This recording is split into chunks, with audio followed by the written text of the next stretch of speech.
Welcome back. I'm the questioning accountant, and today we're going to talk about the Mandela effect. If you haven't heard of the Mandela effect, don't worry. It doesn't make you less informed. It just means that you came here from an alternate reality where nobody calls it that. The universe where you come from probably calls it the James Earl Jones effect. After the evil dictator who ultimately realized he didn't need to rule the galaxy, all he wanted was love from his son. No, but seriously, if you haven't heard of the Mandela effect, prepare to have your day ruined with stupidity. Obviously, the name comes from Nelson Mandela because some people thought he died in prison. And then they thought, I have to misremember things. But you know what? That couldn't be the case this time. There must be alternate universes, and somehow, myself, or at least my memories, passed through to this one.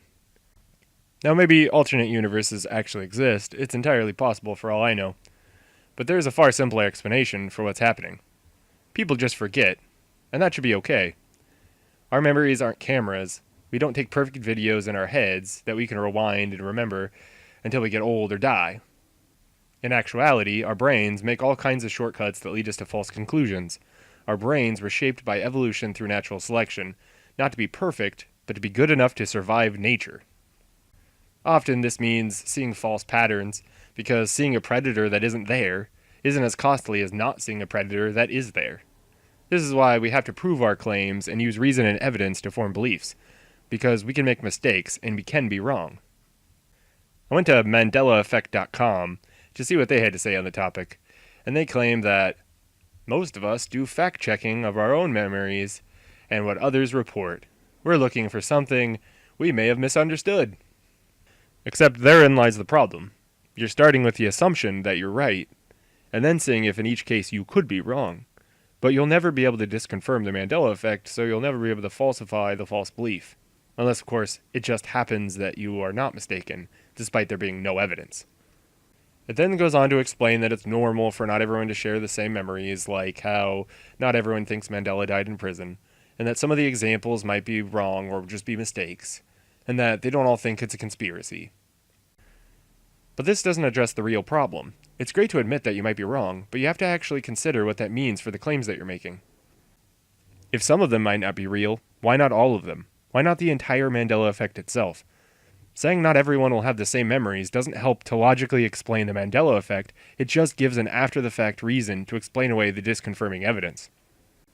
Then it goes on to explain that the one thing the Mandela effect believers all have in common is that they think some of the Mandela effect stuff might actually be happening.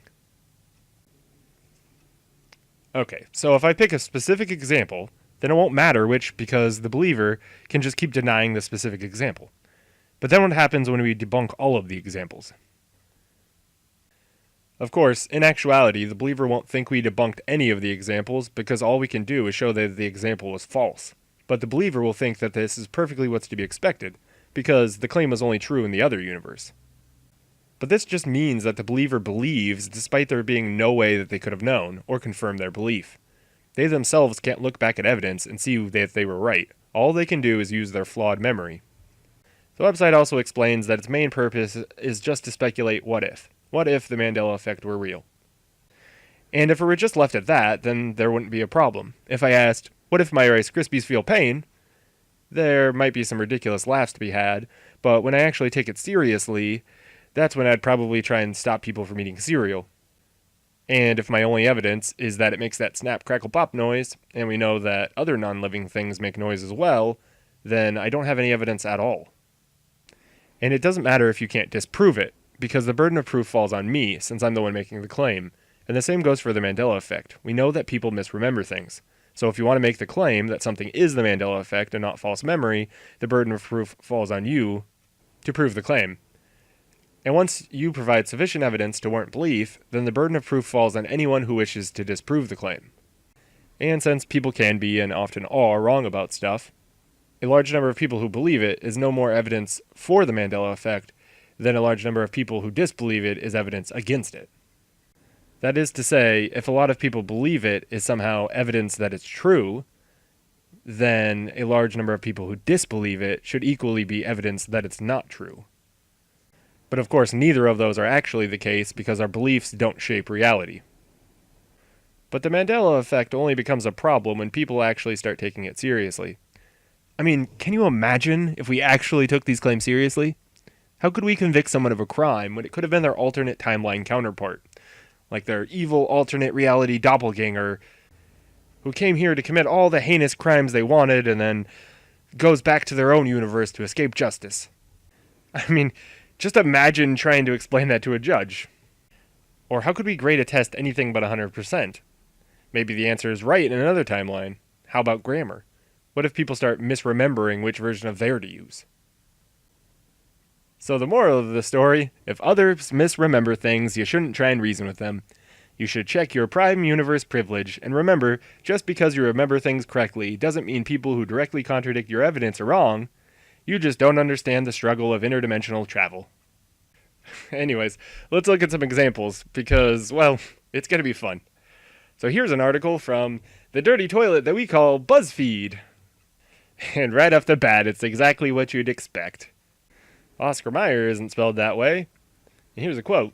My baloney has a first name, it's Oscar. My baloney has a second name, it's Mayer. And then it says, still somehow, it's actually Meyer, Mayer. I guess that this is just a typo. I guess what they're trying to say is that people remember Meyer, but it's actually Mayer. But they specifically say that people remember it Mayer, and that it is Mayer. So this isn't even the Mandela effect. This is people remembering something that's true. Way to go, Buzzfeed. Then there's the Queen song, We Are the Champions. I guess some people remember it ending with the lyrics of the world, but it actually ends just We Are the Champions.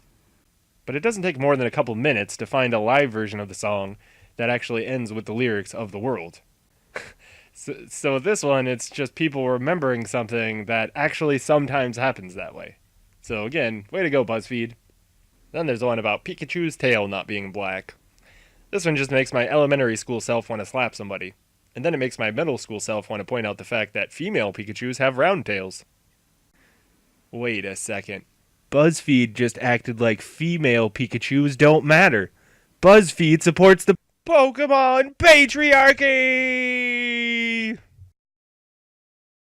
And then there's Jiffy Peanut Butter.